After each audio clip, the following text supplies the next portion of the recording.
नमस्कार। हरिभूमि के इस प्रोग्राम में एक बार फिर आपका स्वागत है। आज हम हैं 3 पुश्तों से लगातार लोगों के रोग हर रहे 3 पीढ़ियों के वैद्य राधेश्याम जी के पास। ये लगातार आयुर्वेदिक दवाइयों से न केवल रोग ठीक कर रहे हैं बल्कि लोगों को नया जीवन दे रहे हैं। आज हम इनसे चर्चा करेंगे एक ऐसी बीमारी से जो हर घर में है।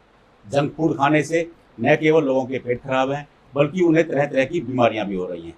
तो आयुर्वेदिक दवाइयां जहाँ रोग को जड़ से खत्म करने की बात करती हैं, वहीं एलोपैथी में कुछ समय की रिलीफ की बात की जाती है।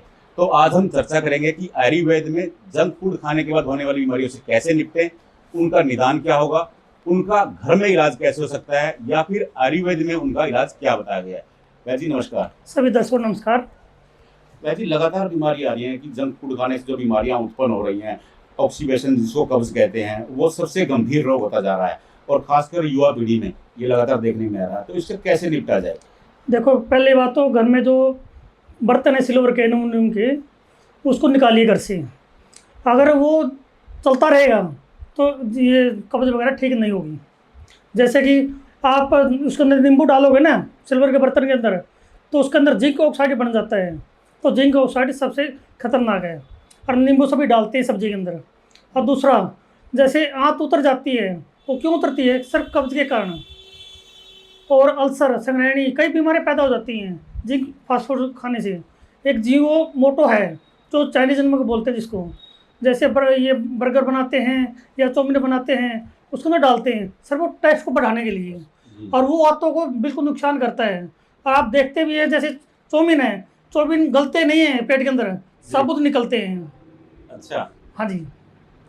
वो मान लें कि चाउमीन इंसान खाता रहता है, लगातार खाता रहता है, तो क्या होने का खतरा रहता है? अल्सर है, पेट में जख्म हो जाता है, संग्रहणी है, बार बार लैट्रिन जाना है, यानी कब्ज है, काफी रोग हैं जी। नहीं, मान लो हमने किसी को हो गया है तो वो क्या करे?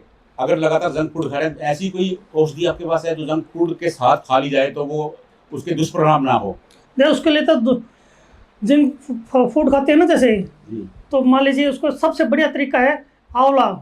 ताज़ा आंवले का जूस बना के लीजिए। अगर ताज़े आंवले का जूस नहीं अवेलेबल है तो आंवले का पाउडर लीजिए। अच्छा, फिर भी समस्या आती है पेट साफ होने में, त्रिफला बनाइए आप। हरड़, भेड़ा, आंवला, ये 3 चीज़ों का मिश्रण बनता है। ये पेट साफ करने के लिए सबसे बढ़िया है। एक और था, हमारे आज से 10 साल पहले 20 साल पहले जो हमारी माता जी थी, बच्चों को छोटी हरड़ देती थी। अब किसी की माता या दादी कोई भी है, वो किसी को हरड़ वगैरह नहीं देती, और इस कारण बच्चों की पेट खराब रहता जाता है। पता ही नहीं है लोगों को, देते नहीं है, पता है वो देते नहीं है, मेहनत नहीं करके राजी कोई भी। जी। तो हरड़ को किस तरह से लें, क्या क्या करना पड़ेगा? उसको पाउडर बना के लीजिए, या छोटा बच्चा, मान लीजिए महीने का बच्चा है, उसको घिस के दीजिए। जी जी, वो घड़े के बर्तन पे जो घड़े के बर्तन हो या कोई भी रगड़ने का साधन है आपके पास, उसमें रगड़िए, वो दीजिए। हाँ, 5 साल तक बच्चे को दे सकते हैं। और कभी भी उसकी लाइफ में पेट खराब नहीं हुआ जल्दी, अगर हम फास्ट फूड से बचेंगे तो। अगर बड़े लोगों को भी ऑक्सीडेशन की शिकायत है तो वो क्या करें? वो त्रिफला पाउडर ले सकता है जी। त्रिफला पाउडर से? हाँ, जैसे आंवला 100 ग्राम है, बेड़ा 100 ग्राम है, और हरड़ 100 ग्राम है, तो तीनों को बराबर मिश्रण लेके पाउडर बना के सुबह शाम खाना खाने बाद लीजिए, बिल्कुल आराम मिलेगा जी।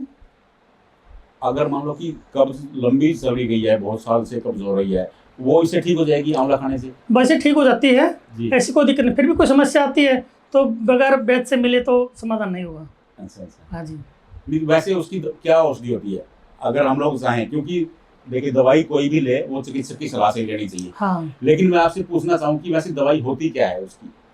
ये हरड़ है, त्रिफला बोला जो बताया मैंने नहीं, आपको। अगर पुराना कब्ज है बहुत ज्यादा, उसके अंदर फिर 1-2 आइटम और मिलानी पड़ती हैं, वो सिस्टम देखने के बाद ही कन्फर्म होगा। अच्छा।